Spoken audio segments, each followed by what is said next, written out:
Good morning, Raptor Freak. Alexiot's here. Thursday morning, the Raptors won a game against Washington last night. Really, really happy, really stoked. I mean, there were a couple things that happened because we beat Washington last night. We've got our first 5-game win streak in like 2 years, really, because our last win streak of 5 games or more was started before the lockdown, and it went into the bubble. Like that's when we had last time we had 5 win streak, because we didn't win 5 games in a row last year during the COVID season. It was just too up and down. And then the other thing that's really cool is the Raptors have never in the history of their franchise, and we can look at all the great teams we've had in the last 10 years, have never won their first 4 road games ever. And that's fantastic. That's really good. Like, I think that's amazing. And that really says something about this team on the download that we're not paying attention to, that they are a very mature leadership team that is surprisingly, for their average age, like this is a real veteran team, even though they're like maybe one of the youngest teams in the league. So wow. Woohoo! Yes, gee, good morning. Oh my gosh. What a fun game last night. I mean, listen, we had all kinds of crazy stuff happening in that game that just made it so fun to watch. And I'm really proud of these Raptors guys. They're doing things that they shouldn't be doing at this point in their process so far. And last night, all right, we only won by 9 points, but in some ways we should have probably won by 20 because the referees were helping Washington last night. Oh yeah, they were. It was a very unequal foul calls at certain points. They were letting them play really physical on us still, beating our guys down, not giving us any fouls or any and ones or nothing. And meanwhile, on the other end, there was a little bit of some ticky-tack touchy fouls that we were getting called for and they were getting to go to the line for. So the free throw discrepancy was pretty bad for most of the game. It was like 20-10. And then, of course, right near the end, they start trying to clean up that total a little bit, and we end up with 15 free throws compared to their 22. But yeah, they did a lot to try and make us not win last night. And the stats were really even overall. Like they out rebounded us. There were other stats where, like, I thought we had a bunch of fast break points last night because it looked like we were finally actually able to run a bit. We got some breakout jams and stuff like that, but they only got 6 fast break points. I was surprised by that because I really thought last night was the first game that we actually saw the Raptors get out on the fast break a bit. And it was fun. It was fun. Lots of good jams, lots of just good stuff. And this is the thing. Some people were questioning whether OG Anunoby could be consistent with his high level scoring and being the guy he's being this week. And well, I think he can, because this is the thing. One of the things he leveled up on and he realized is that he can beat anybody offensively. Oh yeah. Either you're too slow, you're not strong enough, or you're not tall enough, or something. He will find a mismatch against you and he will utilize it to beat you, whether he's going to the basket or he's just shooting right over you, because OG is a legit unstoppable two-way player.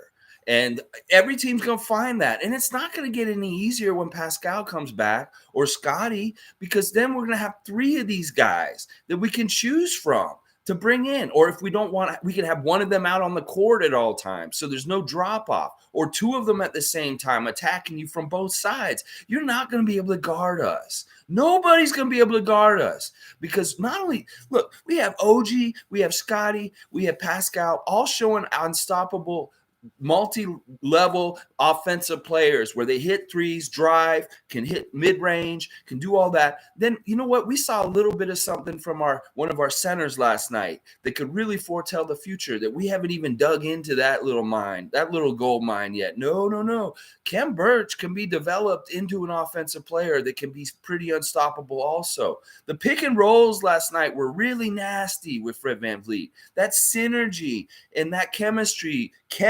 chemistry with Kem is fantastic. Like he is, man, if there isn't a night and day between the styles between Precious and Kem, there really is. And I really like what both of them give us because, oh my gosh, Paul, when you get on here and you see this video, we're going to have to amend our top dunks of the year. Now, Scotty's 3-dribble Dr. J flying in the wind dunk is still number one. But that Precious dunk last night, I got to say, that looks like a number 2 to me. That speed dunk's good behind the back, left-handed jam. But that Precious dunk was ferocious and nasty because it came from nowhere, and he took them off the dribble. I want to call that Precious dunk the slalom dunk because he took the defenders and made them look like he was on skis and they were cones because he went right around them like whoop, whoop. He slalomed through the defense and jammed it with a ferocity where his head was like over the rim, it looked like almost. And everybody was like, whoa, because I'll bet what that was a little bit like, y'all been holding me down. Y'all been grabbing me and fouling me and making me look bad with bunnies miss. And I'm just going to, oh, this is my frustration. Whoa, that was so nasty. So I'm saying that that's the second best dunk by the Raptors this year. That Precious dunk was so ferocious, so ferocious. But, you know, once again, Precious at times did look a little disorganized, did look a little troubled. But you know what? Also, he played really well on defense at times. Like him and Kem did a good job on Harrell last night. And Gallant or whatever his name is. What is it? Gallant? He should be playing bigger. Gafford. He should be playing bigger than he did last night. I don't understand why they don't use Gafford more. He's a great post player. Like I keep saying, he's a DeAndre Ayton of the East. He looks like the DeAndre Ayton that's coming up in the East, and they just don't use him. He's kind of was just a garbage man down there and just doing some rebounding and stuff. But if they had been posting him up and trying to use him against us, they would have had more success, I think, last night. But no, they didn't. And we contained their big guys pretty good last night. Harrell did not do the damage that he did in the other game that we played them in the opener, but he still was kind of operating in some ways like with that kind of swagger. He got the line, he got some rebounds, but you know what? We put his ass on the ground a couple times last night. Yeah, that was what I was looking for. I wanted to see Harrell go down a couple times just to show that, like, look, we're using some physicality down low. And it was both of our big guys that did a good job with that. Precious had time with him and showed some physicality with him, and so did Kem Birch. Kem Birch was more length and just sealing him out kind of stuff, and Precious was literally manhandling him at times because he had to, because Montrezl Harrell is a good talent in this league, and he's somebody hard to deal with in certain ways, but we did a really good job. And the other thing I want to talk about is my key about getting to their three-point shooters. We really, really did a good job running out on and bothering all their three-point shots because they shot horrible last night. This Washington team is overrated for their shooting. And I think it really is with that figurehead of Bradley Beal. Bradley Beal, it has a certain resume, and he has a certain like all-star lineage and all these things that he's done. But you know what? He was way better in his career a couple years ago. Usually vets get better over time, and they really hone their game like a guy like DeMar DeRozan. But Bradley, for some reason, to me, comes off as lazy. Like at this stage in his career, sure, he shouldn't have to drop 50 points every night for the Wizards, but he should be doing so much more to help his team win. Because honestly, he doesn't help his team win. He shoots a horrible percentage, and I don't see him doing a whole lot more out on the court to help them. So I'm glad we don't have Bradley Beal. And all these knuckleheads for the last couple of years that are in Raptors Nation calling to get traded to get Bradley Beal here, I'm so glad that none of that has happened for y'all. Because honestly, he's not that good a leader. And if he's not hitting his shot at least almost 45% to 50%, he's garbage to me. Because he takes away from your efficiency with his usage of missing shots. And he's the figurehead for that team. If he's missing shots, well, look at how bad KCP's missing shots. Look at how bad Dinwiddie's not shooting as well either. That's just how it is. And like I said yesterday, New York has better shooters than Washington. Washington's a little bit of a pretender team to me right now, that they've had a little bit of a good little run at the beginning here. But I think that we saw the real Washington last night, which is kind of garbage, really is kind of garbage. A lot of mid-level talent that is not going to step up and be able to do good things against good talent against them. And we have better talent than they do on our team. And that was evident last night. All right, let's see what you guys are saying this morning so far. OG with another 0 free throws. Yeah, that is insane. Listen, this guy needs some respect in this league.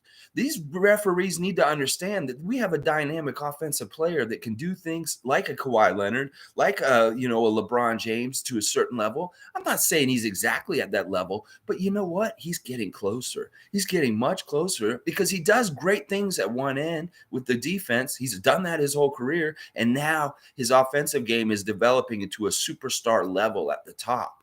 Like OG is a superstar now. With the way he's taking his offense to the other team is unstoppable. It really, truly is. If you know basketball, this isn't a flash in the pan. He's got the mechanics and he's got the different ways he's doing things now with his footwork and the way he's making decisions on when to drive and when to shoot, that he's a real bona fide scoring superstar now. And the referees need to give him a little more respect and put him on the line. I didn't think they were going to give anybody free throws, but apparently last night they started calling it the way they did last year for the Wizards and allowing them to get free throws like crazy. And, that is bullshit right there. What G typed right there is bullshit. OG should be getting some free throws. He should be, because he's doing a lot of attacking and he's getting hit. Oh, yeah, there were a bunch of plays where we know he got fouled, and they didn't call shit. So it's pretty straight up original brand flavoring of ref manipulation last night. I don't really have a lesson other than they're not calling fouls to help our guys get to the line. And that's just the straight up truth. But you know what's beautiful? Who gives a shit? You guys don't want to give us fouls. You guys want to give them fouls and get them on the line. Look what happens still. We're going to come in and beat your ass. We'll beat your ass and we'll beat the ref's ass, because that's the way we're playing it this year. We ain't messing around. OG doesn't shoot to miss. We don't play to lose. So we're coming in there and we're going to win in your buildings, even if the referees are helping y'all. We don't care. Y'all are going to have to get a 30-point lead, because it's going to be 10 where we beat you on defense and energy right there. And then it's going to be another 10 where we just are like out hustling and getting more shots than you. We had 10 more shots than the Wizards last night. And that's a big reason why we won last night, is we had more opportunities to score than they did. And those 10 manufactured shots are things from offensive rebounds, steals, and getting turnovers off of them. So I love that stat. That's a big stat for our team right now. Check and see how many shots we attempt compared to how many shots the other team attempts. And we're attempting, in the last couple of games, 10 more, 20 more, stuff like that. That is a huge thing. And that is part of the reason why we get these good cushions and we beat them. Because this is another thing. Like everybody's saying, somebody said this week, they haven't played any good teams, so I don't really believe in them. You know what? That's stupid. Because every team in the NBA is a good team, you dumbass. They're all good teams every night. And when you beat Orlando by 1 point on your home court on a Friday night, that's still a really, really big accomplishment. Because Orlando wasn't trying to lose. Oh, no. And Cole Anthony had hit every 3-point shot he had hit in that game. It's taken, except for that half court right at the end, which could have easily gone in and we could have lost. So we've managed close games in the last week on this win streak, and we've won. Because there has been opportunities for these teams to come back and beat us in all of these games, whether it's Indiana, whether it's New York, whether it was Washington last night. And we have held them off. Our defense has been sound, and we've continued to score. We've continued to find the basket, even though sometimes it feels like we stagnate. But no, we don't. Because Fred Van Vleet's out there directing the pace and directing the traffic, and he's picking his spots, and he's doing a magnificent job. That was a Fred Van Vleet masterful job last night, because you know what he did? And this is what he's been doing. Unlike at the beginning of the season when he was really trying to force his offense to really help the team, Now he doesn't try to score in the beginning of the game. He even said this in the press conference last night. In the first 2 quarters, he's trying to facilitate the other guys and get them going. And you know what he did last night? Right off the bat, he got Precious involved. He got Precious involved and got him a couple of things in that game that are good for his confidence, that probably buoyed him to play better defense on guys like Harrell and Gafford. So that's the thing. Fred is facilitating. He's setting the tempo of the game. He's getting guys into their rhythm so they can start contributing. He's, Gary Trent picking some baskets early, getting some scores here. Gary was bombing early. Oh, yeah. He really set the tone starting off with hitting those shots and really messing up Washington. And then you throw in some OG in there too, being nice and steady. And then for the second half, you let Fred take over because things have been opened up and he knows when to do what, whether it's time for him to drive or him to shoot or for him to pass. And Fred's leadership right now is impeccable. It's impeccable. He's doing a great job. And I just love it. I love that he got like a bunch of points last night. And he really was a successful team leader. He looked like a Kyle Lowry last night. He looked like what Kyle Lowry would do. And I love that little Instagram exchange between them last night where Kyle posted something about Fred and then Fred said something back to him. It's a beautiful friendship. You can tell. And when we play Miami, it's going to be a lot of fun. Oh, yeah. All right, let's see what you guys are saying. MK, let's go. Let's go. Big win, baby. Let's get Cleveland tomorrow. I think that Cleveland is an easy team in my head. I always think that. But no, they're a little bit good this year. So I'm going to give them a good, proper scout tonight, and then tomorrow we'll preview them tomorrow. But yeah, let's keep this going, this 5-game win streak. We want to protect our streaks, and let's see what happens. You protect some win streaks during the season. This team has been known to get some double-digit win streaks in the past. We get up into 15 wins in a row, stuff, that kind of stuff, like we've done in the last few years. Oh, yeah, it's possible. People think this team's not capable. But listen to me now. Who was saying at the beginning of the season, and who would have thought that in the first 10 games of the Raptors season right now, they'd have a 5-game win streak? No experts were projecting this kind of crap. No. Nobody would think that the Raptors, who are supposed to be one of the bottom feeder Eastern teams, or at best a 500 team, would have a 5-game win streak in the beginning, the first 10 games of the season, in a rebuild season. Oh, y'all sound so stupid now. Don't you see that this dinner came ready-made? That you didn't have to make this at your house. You got it delivered to your house, and you can just open up and eat it? That's right. We're on a microwave level. We don't take a long time to cook up, baby. No, this ain't a year or two to cook. This is a microwave. This is a fast track. We can cook this fast, and it's ready to go right away. That's right. We're ready to eat. We're all ready to eat. There ain't no more preparation. We are ready to eat. And whoever is next on the schedule is the next meal. So listen, no more of this next year. No more of this 2 years from now. None of this crap. It's right now, baby. Because we got it going, and we don't even have our best tools with us right now. Oh, no, we don't. No, we don't have Pascal. We don't have Scotty Barnes right now. And boy, did some people think we probably would go a little this week without Scotty Barnes. Everybody's so gleeful, the Raptor haters. Oh, the rookie got hurt. Yes, Azrael. That kind of Gargamel shit. Motherfuckers thinking that shit about the Raptors when Scotty Barnes got hurt. But no, we didn't miss a beat. We had next man up, Svi Mahalik. Oh, yeah, baby. Cutting and dicing and slicing and jamming and hitting them threes and doing all that kind of stuff to y'all. So this is a thing. Can we say that we're for real now? Can we forget about the experts still being like, I don't know if the Raptors are for real. But as fans, can we finally believe?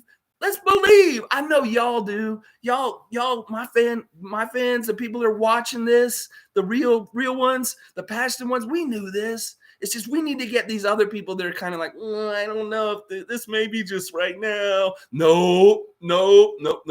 Because these are the fundamentals. This is our calling card. This is our MO. This kind of stifling defense. This defense that you are wearing on you like we are a suit on your body. That's right. You can't do nothing. You can't do nothing. And if you do get a basket on us, you were lucky because every other time you come down the court, you will be stifled. You will find hard to breathe because we will be draped all over you. We will be stopping you. And the thing is, our defense is awesome because they want to call fouls on us, but we're playing really good defense and we're not fouling y'all. We're just stopping y'all without even fouling. So listen, let's believe. I know y'all believe, but more and more people are going to wake up and believe because of things like last night in New York, for sure. All right, G, let's see what you're saying, baby. All right, you can see Earl Watson's coaching with how confident our players are shooting. That's an interesting thing because I never thought of Earl Watson being involved in that aspect of the team, but that could be true. You know, this is one of the things that the Raptors have had problems throughout their history in their franchise is with confidence. Our confidence as a early expansion team, the first 5 years was absolutely horrible, obviously, because we didn't really have like anything built, no building blocks. And then even with the Carter years and those early first playoff years, the confidence level wasn't really, the athleticism, the talent, the winning was there, but the confidence wasn't really there. And then Carter left. And then those years between Carter and Bosch, yeah, there was no confidence. That was kind of a garbage time. And even the Bosch years, there was no confidence on this team. There really wasn't. Bargnani and Bosch, they weren't really good leaders. They weren't really the kind of guys that really kind of brought that team up. They were just playing. But when Kyle and DeMar came, they started to build a real confidence within this team. And it's amazing that these two men came here for that period of time, and now they're gone. And that confidence is stuck. And I don't know if Kyle gave it to Fred, and that's just what it is right now. But that confidence is here. We have that confidence in the end of the game, in the second half, that we can hold the team off and hold the lead. We have that confidence if we're down by 10 in the second half, that we can come back and win a game. And we have that confidence in the last 5 minutes of the game, that we will make the right decisions, make the defensive plays, and make the shots to win the game. And that is a big, huge difference between even the Carter years, because we didn't have that kind of confidence at the end of the games. We kind of just messed around and hoped to win. But now we're very purposeful with winning. We know what it takes to win, and we're doing it. We're doing it. We're not messing around. Like, there were certain points in the fourth quarter last night where I thought the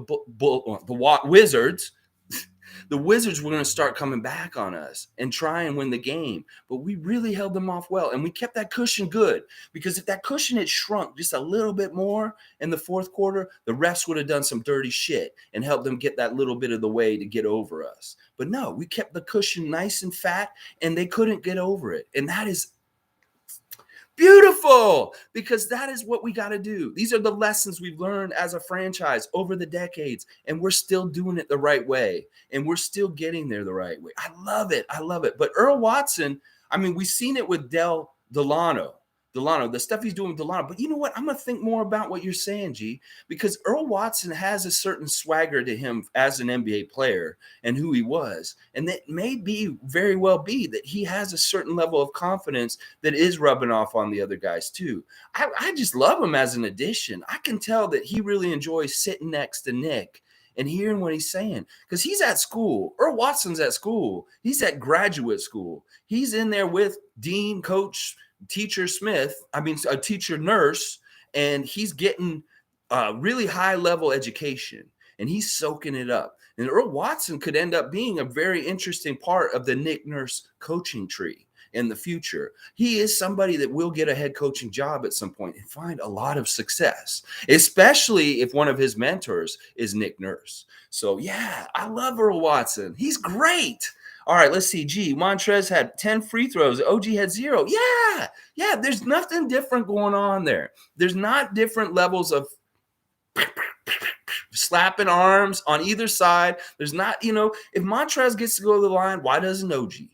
This is really kind of discriminatory. It really is. It really is. All right, listen, I believe that sports is a metaphor for real life, and real life is a metaphor for sports. There's a lot of reflecting back and forth. It's like South Park. South Park reflects on life, and South Park influences on life. Basketball's the same way. And some people get mad at me when I start mixing sociology with basketball. And when I've made this analogy before, and people have been like, whoa, Lex, whoa. Listen, In life, there are people who are discriminated against and are treated unequally in life. And when I say that the Raptors are like a citizen in this world that is like that, I really truly believe that. And for people that don't face discrimination or different things like that on a regular basis, they have a hard time understanding what it is. But in this case, this is a chance for people to understand it a little bit better if they're a Raptor fan. And you see the discrimination and inequality that with the way they're treated by the refs, and that can be transferred in some ways, not in like real, serious, important ways. Because let's not get it twisted. Basketball is a game, and it's fun. But I'm saying these are the ways you can see how the mechanism of inequality and discrimination is done by watching how the refs treat the Raptors. And I know that's a little bit of a loose metaphor, but it is a whole bigger scheme kind of thing. Think about that in real life, about, how that works, discrimination and inequality. Anyway, I won't go too far with that. Some people get turned off when I get too sociological, but I really do believe that life is a metaphor for sports and sports is a metaphor for life. So let's see. All right, what else? Notice Nurse and team didn't get on the refs as much. You're right. Or they're just stopped playing them. Yeah, that's the thing. Listen, it's a given. We know the settings. And other teams have it easier. And maybe that's why we're so much better than them, because we've had to be that much better. And this is, once again, a metaphor for real life. When you're getting mistreated like that, you have to be that much better. And you have to work that much harder to get somewhere with things. And that's what's happening with the Raptors, is that we're just taking the challenge, and instead of whining and crying and maybe making it worse for ourselves, we're just saying, okay, well, this is how it is. Well, we'll go through it anyway. And I love that. And it really is true. Fred said it in the press conference after the game, is he has to continue to help the guys not get their heads down when things don't go their way. And he's specifically talking about referee calls. I know that's what he's talking about. All right, let's see. Devin Booker gives credit to Earl Watson for making him shoot. He's known to push players. Cool. Yeah, I don't know much about Earl's history with Phoenix, but if he helped Devin Booker become the player who he is today, then we're in good shape, because maybe he is having that kind of effect on guys like OG and different people like that. That's awesome, man. Let's see. Kenrick James exposing them one by one. Yeah. Listen, Washington didn't look like a playoff team to me last night. They looked like the old Washington to me. They didn't shoot well, and they played lazy, and they really weren't on the same page in a lot of ways. And I like I said, I'm not scared of them. They look a lot worse than they did on opening night. So if we're looking at where people have grown in the last 2 weeks, they look worse, and we look way better, way better.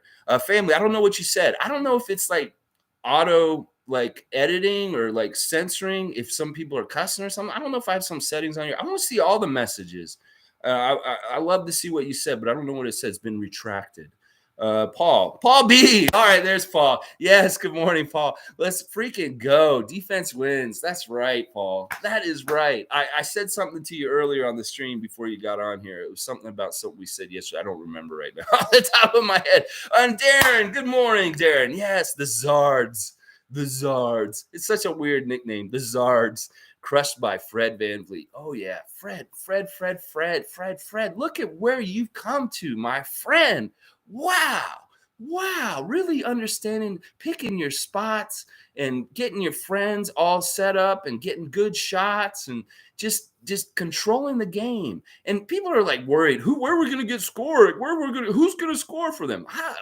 I think we might have trouble with finding out who's going to get the score. And they were just like picking and choosing different nights and who's just going to go off. But I really love the balance between him and OG right now, that they really are the anchors to our offense and the ones that drive it. Fred's out there feeling the game, deciding when he wants to push, when he wants to do all this stuff, and he's doing a great job, because on the down low, Fred Van Vleet is manipulating and controlling the game. That's what he was doing last night. And nobody on the Wizards could do anything to try and control it from their end.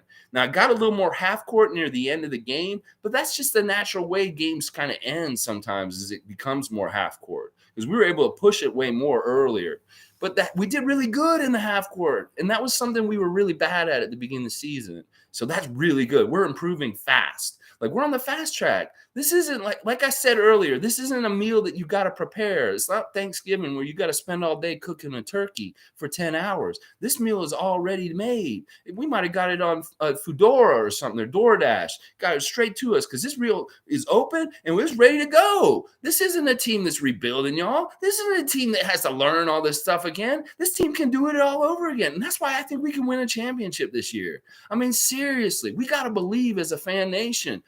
I know a lot of y'all are believing it with me now, but a lot of our Raptor fans don't believe this team could win it all this year. They think that they're very limited in their minds. They're not thinking like Precious. Precious doesn't have a ceiling in his mind. He doesn't limit himself in his mind to what he can do. So why are we doing that as fans? There's no reason why we can't win an NBA championship this year. We have all the ingredients and we have the work ethic and the game plan to do it. So let's just see what happens. Let's just mess around on the court and see what happens by the end of the year. Because Fred says we get in the playoffs, we'll beat anybody in 7 games. Oh yeah, we don't play to lose. OG don't shoot to miss, and we don't play to lose. So we're gonna see what happens this year. It's gonna be a lot of fun. I'm like looking at each little game coming up, and I'm like, okay, Cleveland, it's not as exciting, but Sunday, oh yeah, I'm looking forward to Sunday. Oh yeah, Brooklyn. Let's see some KD. Let's see some Harden. Oh yeah, let's go. All right, let's keep going here. Darren, Cavs next. Next to feel Freddie the Knife. Freddie the Knife. Yes, because of the dagger. He tried to, his dagger shot didn't go in last night, but I saw that moment where it's like, oh, Fred's about to get his dagger. Fred's about to get his dagger. We're all looking for it now. We want to see those daggers. And it may not be Fred every time. It may be OG coming down there and hitting those threes. Man, OG's shot looks so good. Like this is the thing. OG's not shooting in a way where he's trying to make it. He's just automatic. He's got his muscle memory and he's just shooting it like he would. He's automatic. It's just shooting.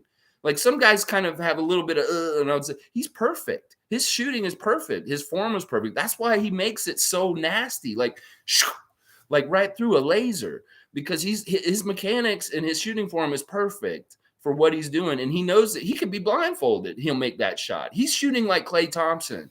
You know, you could turn off the lights in the gym and put on your infrared goggles and watch him as a coach, and he'll just be bombing them in the dark. Like, seriously, because that's all muscle memory and just like his setup. And that's why he makes those crazy shots even open over guys. Like if they're coming at him, it doesn't matter. If he's got his form and he's shooting it the way he does, it's going to go in. So, yeah, I love that. I love that. Freddie the Knife. Oh, no, I won't do Mac the Knife. All right, sorry. Fred looking more like Kyle. Yes, doesn't he look like Kyle? And like I said, I love that love between them on Instagram. It's really is like a brother thing. And this is the thing. This fraternity of old Raptors, DeMar and Kyle, they still love us. They want us to win. Like if they're not going to win, they want the Raptors to win. DeMar, if he's not going to win in Chicago, he wants the Raptors to win. Kyle's not going to win in Miami. He's rooting for us because these are his brothers and his family back home. And he wants to see us do really well too, except for when he plays us. But we know that's going to be fun. Oh, my gosh. I can't wait. I wish they put the Miami game a little earlier in the season because I want to see this reunion spread out all over the season, man. But we got to wait. All right, let's see. Paul B, I'll rewatch the beginning after when we take 15 shots more than our opponent every night. We're going to win. Yeah, that's the thing. And Nick Nurse keeps talking about it. That's a stat that they really want to get is more shots than the other team. And it really works. It really works. It's just sound philosophy and logic. If you take more shots, you'll get more chances to win. And that's actually like part of the whole thing with the free throws. With the refs controlling the free throws, they're trying to control how many points people can get to. Because when we get these plays where OG does a really awesome play and he drives and he gets hit and he doesn't get a foul and they just turn the ball over and they get the ball back, that's like basically like they didn't even give us free throw chance to score and we didn't get his chance to score. That's what I'm saying. They nullify things that way. And meanwhile, they give them the opportunities to get to the line and get chances to get the points. I'm telling you, free throws this year are so important because they're not getting out as much as they used to. They're more in scarcity than they are ever this year in the NBA. And getting the free throws, really make your free throws. It's really important. We shot really good at the free throw line last night, and we haven't done that all this year, like every game. There's been a lot of games where we missed a lot of free throws. I've been really pissed off about that because we really need to make sure we make them this year because they're not coming by all that often. They're coming in, they're trickling out. So, all right, it was about the dunks for Paul. It was about the dunks. You're saying, yeah, they're. I'm not sure what you guys. Sometimes you guys have conversations going, and I'm not sure what you guys are saying exactly. But we'll just move on. Darren, we need just make open shots. They always have them. We just need to keep working the ball around and finding the open shots. One of the things the Raptors are doing, and they did this more at the beginning of the season, is they were passing up open shots that I thought they should have taken. Like there was one play last night where Precious was open at the 3, and he should have just shot the 3, but then he dribbled in and did something awkward and missed the shot. But he was open at the 3-point line. The guy was way far away. He should have just shot it then because he's a good 3-point shooter, and he might have made it more possible there. That's what I'm saying. These guys need to recognize when they're open and take it. And they may be being too unselfish at times and missing the really good open high percentage shot that they got to make the extra pass. So it's really trying to figure that out sometimes too, because I feel like they pass it too much sometimes and that they got open and they didn't recognize it and take the shot at that moment. And that's been happening a lot this year so far, but that's going to get better too, because we really need to understand when the defense is giving us something and execute it and make them pay for it. And that's what I'm talking about right there. Okay, Darren, Achua needs dunks, no more bunnies. Yeah, I wish he could get up there and dunk, but like I'm saying, he's got guys on his arms when he's going up. They're on his shoulders, they're on his arms, and jumping up and dunking just normally as a person is hard. When you're carrying a 200-pound person with you, it's really hard to get up there and get that strength and do it. We've seen OG do it a few times this year, which is just incredible power and strength to do that. But yeah, you're right. I think that is true. You want to make sure you make the shot, you got to dunk it. So it's tough. It's tough because honestly, it's a combination of Precious being so young and so raw anyway. But these new rule changes don't help him because they're allowing guys to just hack the hell out of him, and it's hard for him to deal with contact right now. He hasn't totally learned as an NBA player how to score through contact yet, because he's so young. But that's something, this is good. He's getting thrown in the fire. And if he has the motivation, he's getting pissed off about how it's going down, the way it's happening, he's going to figure out a way to make those baskets go in and make it and all that. It's just learning. He's in his second year. It's like he's very young. Let's see. So what's up, Kawhi Leopard, man? Good to see you this morning. It's so good to be a Toronto Raptors fan. Oh, yeah, baby. Bring on Cleveland, Brooklyn, Philly, Boston. I don't care. We're going to beat them all. We're going to beat them all. MK47. Yeah, Precious needs to go up strong. He needs to go up stronger. Honestly, Precious is a strong guy already, but he's really skinny. He's really, really skinny, and I'd like to see him fill out more. I'd like to see him in the next couple of years be even stronger and scarier, looking a little bit more like Montrezl Harrell. If he could get bigger like that, and just think about that. That could be nasty. And he doesn't sacrifice any of his quickness or speed, but he's just stronger and bigger. Nasty.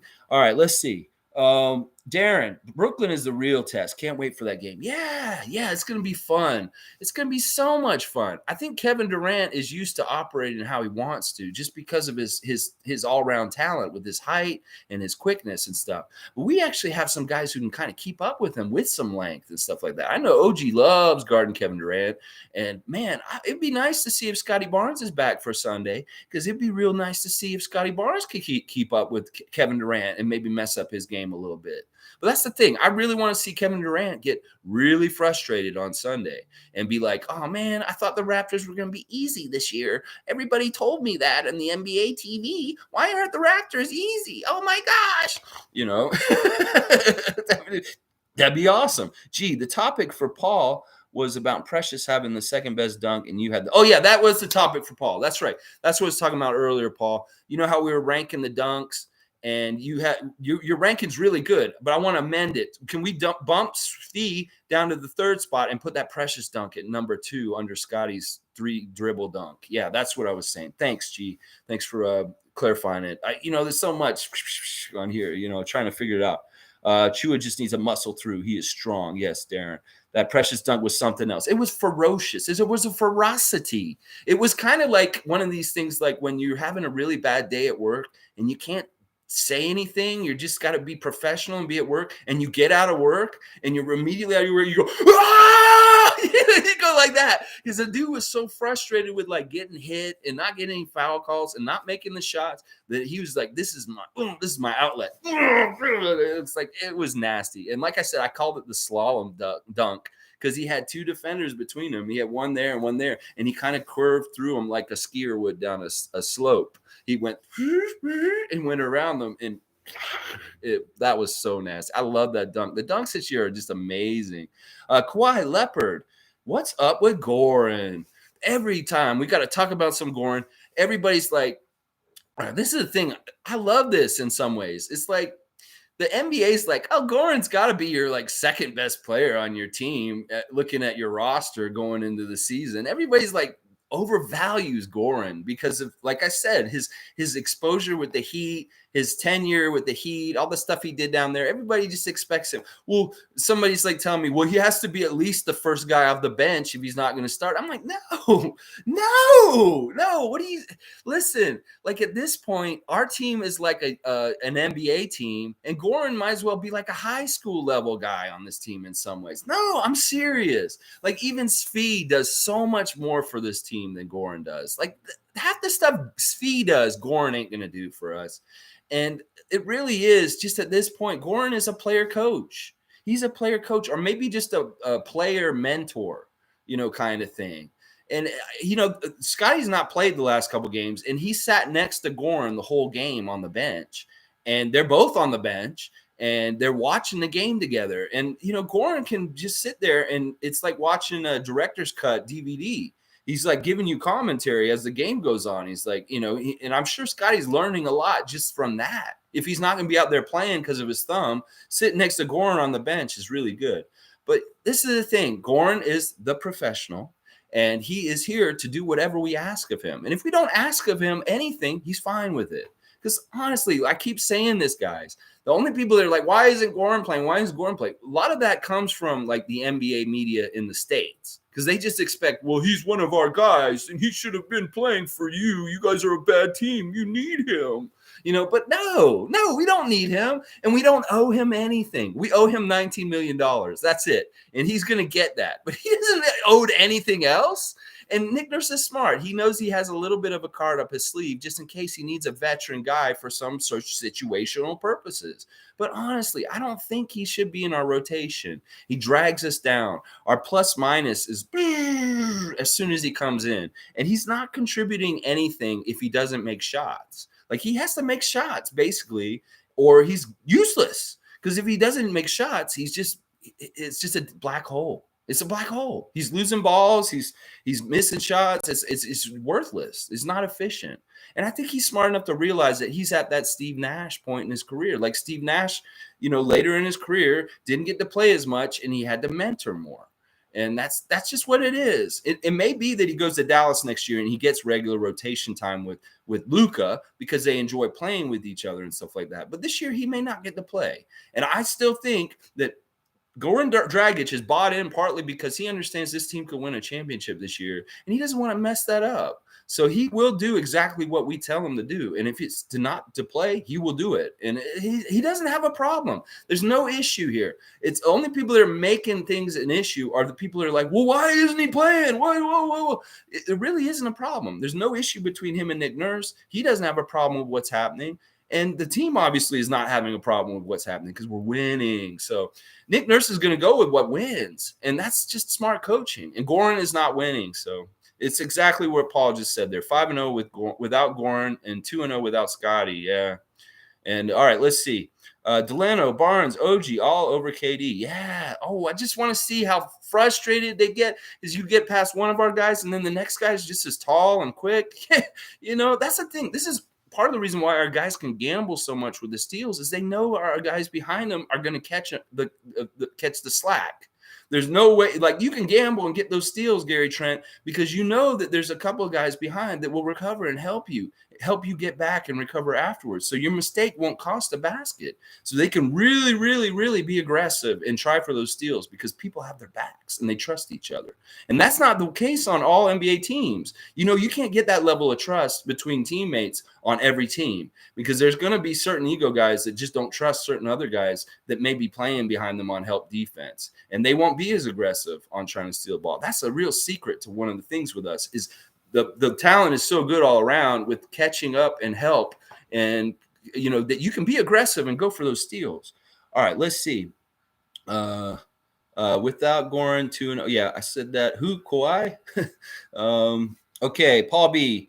Yuta is going to impact our game to 6'9" defense who score in the paint, nail threes. Yeah, Yuta in a way is like a utility dynamite stick, also much like Delano. Like if Nick Nurse feels like guys are dogging it or they're not playing with enough energy, he's immediately somebody who will come in and give life to our game.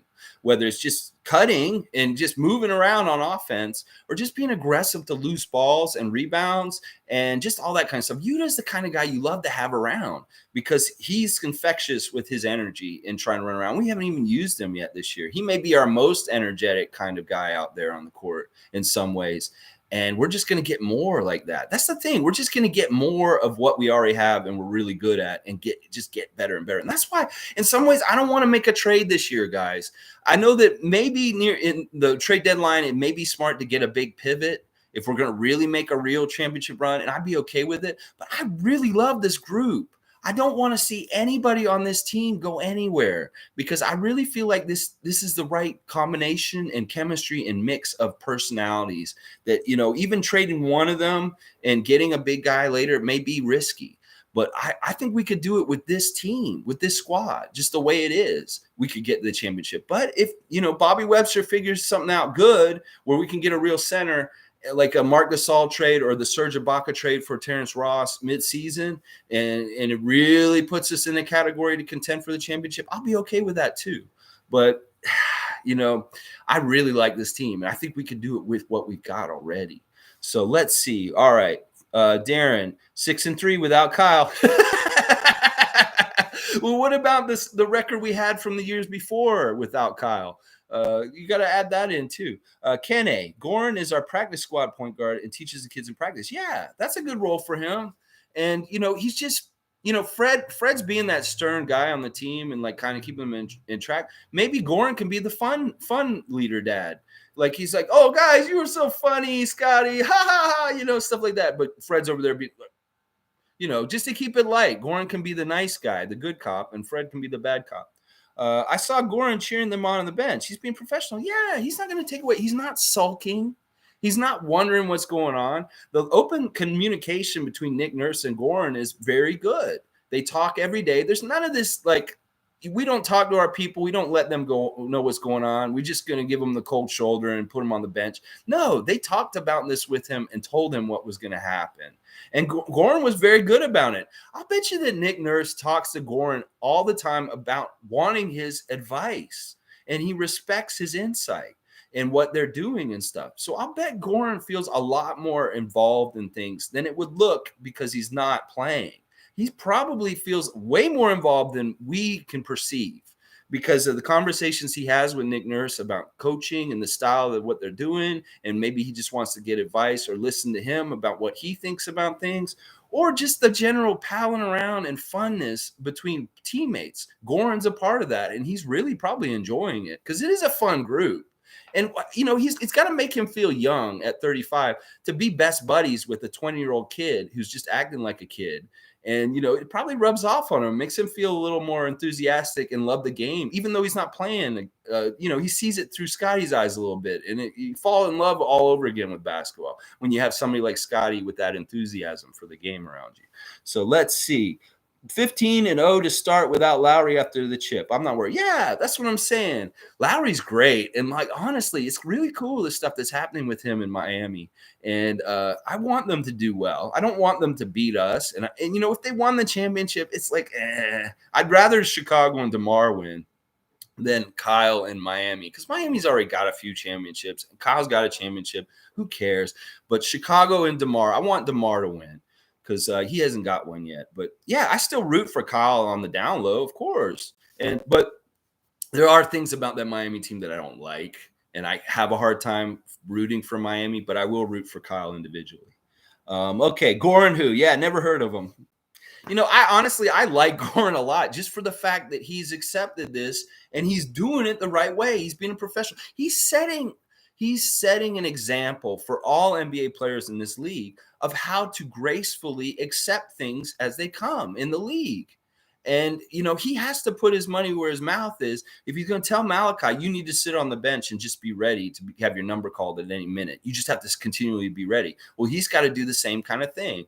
And he's showing it by example now to Malachi also. He's like, look, I'm in the same boat as you. We're sitting here at the same place trying to get in the game. It's the same kind of thing. So, Goran, honestly, I like Goran more and more as the season goes on, even because he's not playing. And just because, listen, it took a lot of guts for him to come here to Toronto after what he said in Slovenia this summer and face all of us and say that he was wrong and apologize. And that's huge. People that have the ability to apologize, I have a lot of respect for them because there's a lot of idiots in this world that have the inability. They're not able to apologize for anything. And they just think that whatever they do is fine. And Goran obviously shows that he has a wherewithal in his ego to apologize for making a mistake and wanting to get on the good foot with us. So that's all really good stuff. I love it. Graham, good morning, man. Glad to see you again this morning. Would love to see what Decker can do. I know. And I thought last night maybe because it's Washington and success there. I'm just waiting. I mean, seriously, these are like dogs. They got chained up in the backyard that are just hungry. They're hungry. And when they unchain the dog, they go crazy. That's what he's doing to them. He wants them chomping at the bit. He wants them hungry. So when they come in, Malachi's like, I need to do everything right and be perfect. And that's the same thing for these other guys, Goran and Sam Decker and Isaac Bonga. Those guys and Champagny, when they get their chances, they want to be perfect because they know they're not getting that much chance. And they know that if they aren't playing well, they won't get another chance. And the other guy will get the next chance. So that's how it is. This is how you keep the competitiveness and the going and the right. This is how you make your team play at a high level, is having this kind of these standards, and you have to reach them to get out there. So Blackhawk, good morning, man. Welcome. Glad to have you. Precious needs to work with Big Cat more to improve himself in the paint. Outside of that, get him more reps on 905 where less NBA eyes are on him while he improves. Yeah, I really like this idea, Blackhawk. I think you're exactly right because, Jamal McGlure could really help him down low. And yes, put him on 905 because, listen, if he goes to 905 and he has just a little bit less physical play, because I don't know if they're calling fouls the way they are in the NBA right now in 905 right now, and he's playing against guys that are lesser, he could really learn to operate and really concentrate on his footwork, concentrate on what he's doing with his body in relation to how he can beat the defenders instead of just going all out and aggressive. Because what he's doing right now, he's just energy bursting. It doesn't even seem like he's conscious of what he's doing with his body half the time. He's just going. And I think you're exactly right. The 905 is the perfect place for him to go. Now it's a tough thing because you want to make sure you're not have him losing confidence and stuff. Because even in the game last night in the second half, when Kem keeps starting the second half now instead of him, it's the right move. And I like what Nick's doing, but they've showed Precious on the bench after second half. And you can tell he's losing a little bit of confidence in that kind of way. And I think this is the real reason why Nick won't make the straight up switch to Kem. Is that he really wants Precious to develop and feel strong and feel confident. And that's why he's going to continue to start him. And I don't know. It may be, I don't know. Maybe what happens is Precious gets hurt at some point in the season. Knock on wood, we don't want that. Or maybe there's something where he plays so badly that we need to send him down to 905. But I think you're right. I honestly believe every rookie and second-year player on this team, whether it's Scotty or Malachi or, Champagny, whoever, should go to 905 and have that experience of that level just to see what they can do at that level, first of all, like Chris Boucher did, or just to come, get some perspective about where they could be if they don't do well in the NBA. They could be in the G League more than an NBA player. So it's that kind of stuff. You want them to have it. It also builds confidence. Precious go down there and dominate and do really well and get better with his footwork and then come back. And I think you're exactly right, Blackhawk. Honestly, if I could write an email to Nick Nurse, I would be like, tell him that and be like, hey, think about putting some of your guys down on 905 to help him. Decker needs to be released from his cage. Darren, yeah. I mean, we're calling for it. We're waiting for it. When it happens, hopefully it happens the way we want, where he's very successful and he just starts bombing. 19 million for advice. Well, that was the check that Miami wrote that they just didn't feel like paying. I know it seems real steep and stuff like that, but there's been much more egregious contracts and paid out in the NBA's history to people for things that they shouldn't have probably gotten paid for, stuff like that. I started thinking about things like Bobby Bonilla in baseball and stuff like what was it? He was getting paid all this money by New York, like for decades after he didn't play or anything. So I don't know. In some ways it is really steep, but really this was the means to get Precious, help Kyle get what he wants, and it's really a cap move for next summer. And I think all three of those are really good. And he may be an expensive consultant, but it's all working well. If it's working, let's not mess with it. Goran gets time at some point. He gets time. He's not being a problem. Then we don't have to waive him or send him away. It's all real good. Okay, Kenrick, man. Good morning, man. Good to see you. 10 rebounds in a quarter of what we got. Precious is staying in. Trust and believe in that. Yeah, that's the thing. He may not be hitting his bunnies, but his rebounding is still super, super solid. And I really like some of the stuff I'm seeing on his defense more and more as the games go. Like in the beginning of the season, he was an open door. He looked like Baines, just letting people go right by him and just get to the basket. But he's getting a little more physical. Like last night, like I said, they put Montrezl Harrell on the floor at one point last night. And I was so happy to see that. That was actually on my checklist of things that I wanted to see last night. And I'm glad I saw it because I didn't want to think that like we're soft down low. And Precious is a big part of us being tough down low. He's the guy who's got to put the muscle and kind of put the fear in other people in the other team. If you're going to come down near the basket against us, you're going to have to deal with Precious, and you may not enjoy that. So let's see. Svi is shooting 55, 44, and 88. Yeah. And look, he's like a really solid starter. Like, it's not like he's a bench guy who came in and he's just kind of filling the time. He got 15 points in both the games he started, and he's just been completely solid, whether it's his defense, his aggressiveness, his energy, and hitting open shots. It's like Svi has been a badass fit for this team. I'm so happy he's on this team, and he's really becoming one of my favorites. Andrew, let's go! Woo! All right, sorry. Okay, Paul B. I can't help but wonder if we'd be undefeated if Goran never played. That is an interesting thing to think about. Like, what if in the first Washington game we had started Fred, Gary, OG, Scotty, and Kem Birch? Like, we could have started Kem from the start, but his COVID thing kind of messed him up to be able to start. That would have been a very interesting team to start against. I think it would have been way more stable without the Miami guys in there. And it would have been okay with Scotty in the lineup as a rookie, just because I think that was the real big problem in the opening night, was that we had 3 new guys with 2 established old guys on our team. And we didn't need them to outnumber the 2 established guys. So we needed to have maybe Gary out there with Precious and Scotty, but not Goran, Precious, and Scotty with OG and Fred. It just wasn't the right combo of vets and new guys. Because I wish Nick Nurse would give more veteran consideration to starters for people that have been here longer. That's why I like Kem and Gary in the starting lineup, because they've been here longer. They know our system more, and they understand it more, and then we can get more established in our offense, and we're not trying to figure out our offense and trying to start in the game at the same time. So that was my whole thing with that. That's an interesting thought exercise, Paul. I mean, we can't woulda, coulda, shoulda, and go back in a time machine and see what happened. But there could be some real legitimacy to what you're saying as far as what we could have won in the first couple of games of the season, as far as with Washington and Dallas and stuff like that. Okay, Darren, defense is in the house. Oh, yeah. Oh, yeah, this is the thing. Defense wins championships. Rebounds wins championships. Character wins championships. Tenacity wins championship.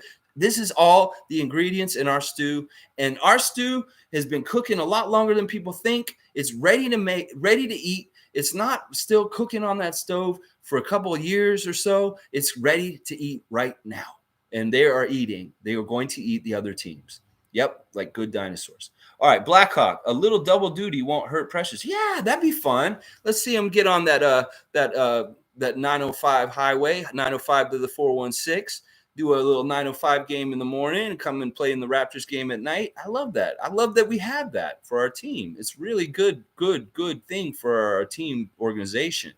Kenrick agreed. He needs more time and touches, just like Norm developed. Norm couldn't shoot and drive, but they kept going to him till he burst. Yeah, I think you're talking about Precious. I'm not totally sure, but yeah, he's going to develop. He's going to develop. All these guys just need more reps together.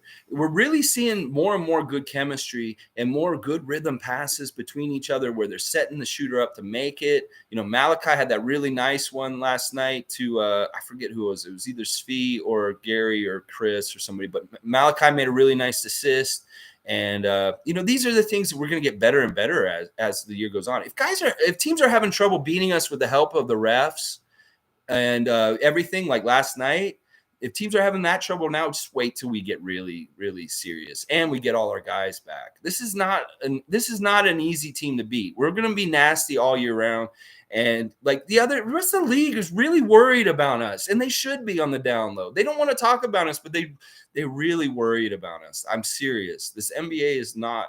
They don't like what we're doing. They don't. The head office doesn't like what we're doing, and they probably already figured out all these ways. Well, we can screw them over with fouls, or we can screw them over this. And it's not working. So it's like, what do we do at this level without making it look totally like we're totally like just trying to stop them?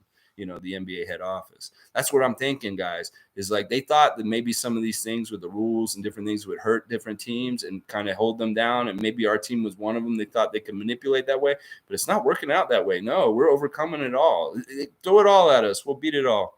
Darren, rebounds. Precious should be getting closer to the 15, really should, but he needs to be top. Well, he probably would get 15 if he got a good chunk of the minutes. His numbers have been going down the last couple games. So his minutes, so he's not out there on the court as long. He's going to get 9 or 10 instead of 15 like he was earlier in the season. When he was getting like 35 minutes a game, he was getting 15 rebounds then. So, Brian, good morning, man. Good to see you. Raps have great focus to play through and overcome all the ticky-tack calls last night down the stretch. Yes. This is a big difference between our team and maybe like a team like LeBron's team.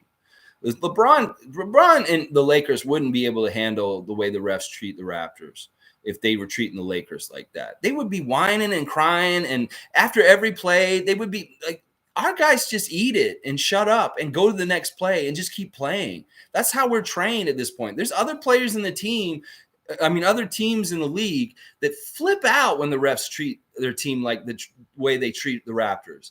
And we've just gotten used to it. This is just part of what we've been dealing with for decades, really, like pretty much the whole franchise existence. We get that Canada discount of consideration, and they do the players. It's ingrained in the system, and that may be part of the, honestly, on the download, that may be part of the reason why people don't want to play in Toronto, is because it's known on the download among NBA players that you go to Toronto, you're not going to get calls, and you're going to have to play harder. And you're going to have to do this, and you're going to have to do that. And that may be part of the reason why it's ingrained in our character, because Masai, Bobby, and Nick understand that to win in this league, we have to overcome all that, because it's just part of the landscape. It's just it's the reality of what we have to play through to get success in this league. And in that way, that may be part of what tempers us and makes us so much better and stronger than other teams in that way, because we do have to overcome a lot more than most teams in the league. I'm not saying other teams don't get treated like the Raptors too. We're not the exclusive one. There's other teams in the league that get shit on too also by the refs, for sure.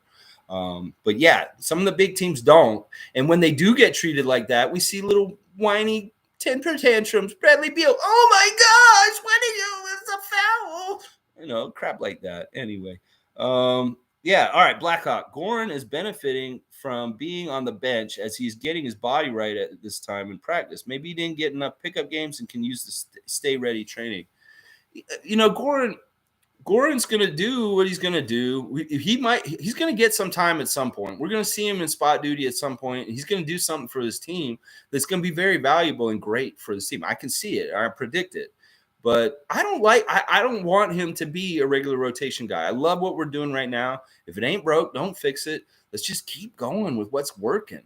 And whatever little things he's finding and discovering and tinkering around with rotations and lineups, I love what Nick Nurse has been doing with the rotations. I think he's been spot on since Dallas. Dallas was a really shitty rotational game for him. But ever since then, I've been very, very happy with who he's subbing in and out for who and when. He hasn't let these point guard lineup get out there too much. He had Flynn and Fred out for a little bit last night together, but for the most part, we haven't seen that kind of stuff anymore like we were used to with Kyle and Fred. And that's really good because I felt like that was a hindrance to our team for a long, long time that we were playing with that not necessarily enough benefits to outweigh the hindrance of playing 2 point guards at the same time. So Nick Nurse has been fantastic with his rotations, subbing guys in, getting different minutes. I love what he's been doing. That whole third quarter against New York where he didn't take anybody out, everything has been really smart, really, really good. Darren, still hoping they trade him for more 6'8" young guys or a nice chance. That would be great. It would be awesome, but it really is the kind of thing where Miami was projecting something with him and his career when they gave him this contract, and it's backloaded, so he's getting this big money year on this contract right now, and he's just not worth the money. Like, it just happens that way. And that happens in the NBA. Guys have a decline, or they just don't, they're not the same player they were when they signed the contract. So it's really that. And we're just eating the salary this year. So it is what it is. But I would love to get a player for him, but I don't think it's going to happen. I don't think he's movable. I don't think anybody's really that interested in getting him.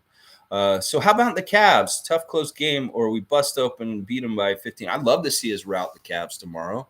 I haven't really looked at them yet, Darren. I know that they have a winning record, and they're actually like a playoff team right now, which I don't believe that. I have to see them. I have to see what they're doing. Mobley's playing well so far. I know that. But I'll do my research on them tonight before tomorrow morning, and I'll have that all in the preview tomorrow. But I'd like to see a rout. That's what I'd like to see. Oh, yeah. Lakers, 25th in defense, 5th in offense. Yeah, I'm not surprised by that. I don't think the Lakers are going to play much defense this year. It's going to be a really weird team. Like, honestly, I don't know. They're back and forth. They're really not that good in some ways. Paul, thank you, Paul. I really appreciate you guys. And Paul, thanks for checking out the To The Point yesterday and seeing me interacting with Skip and the King there. I was like, ugh, yeah.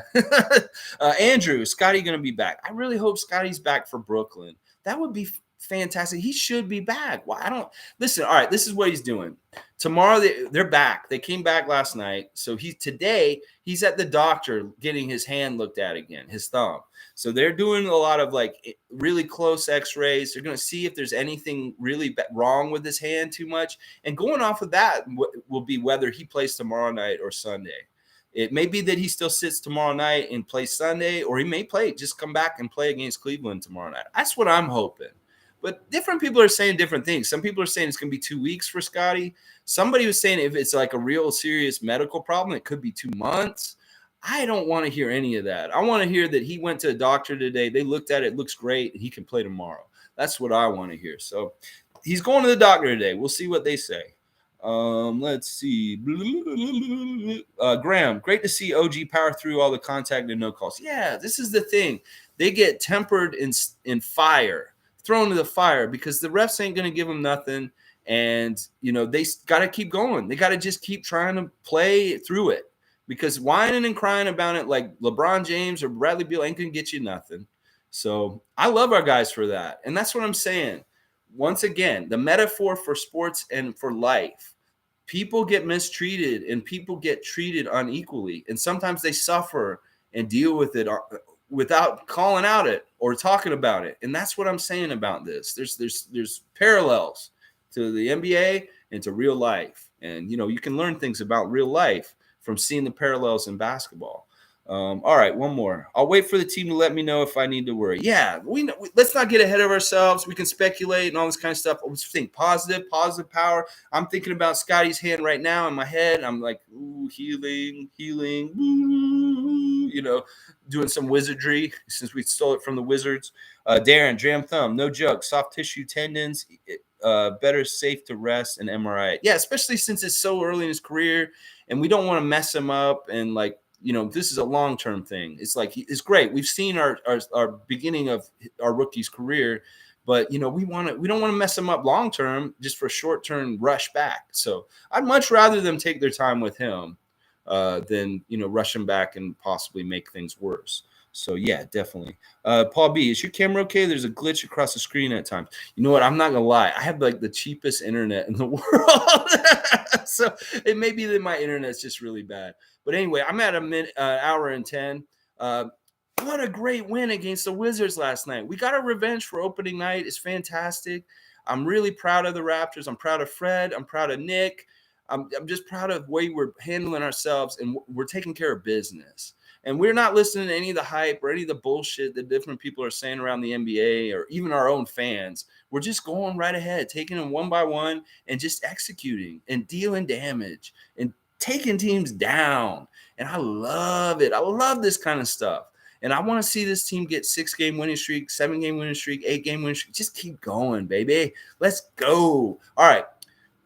Proud to be Raptors fans. Proud to be Raptors nations. Keep believing. Be a positive Raptors fan, a passionate Raptors fan. Don't listen to these cynics. Don't listen to these idiots that, talk our team down and stuff like that. Let's just keep going in the right direction because we're rooting them in the right direction. It's the power of positivity and the ability to believe of the realm of possibility that gets you to the championship when nobody else believes it. So let's be that contingency of Raptor fans that really believes it's going to happen and can. Because the more we believe it with the team, the more possible it becomes because we have to collectively think that. And they're going to be some people are jaded and think, they're not that good still. They haven't beat anybody that good. I'm like, bullshit, motherfucker. They're beating people good, and they're beating them on their home court. So come on now. All right. Woo! Yeah, baby! Woo!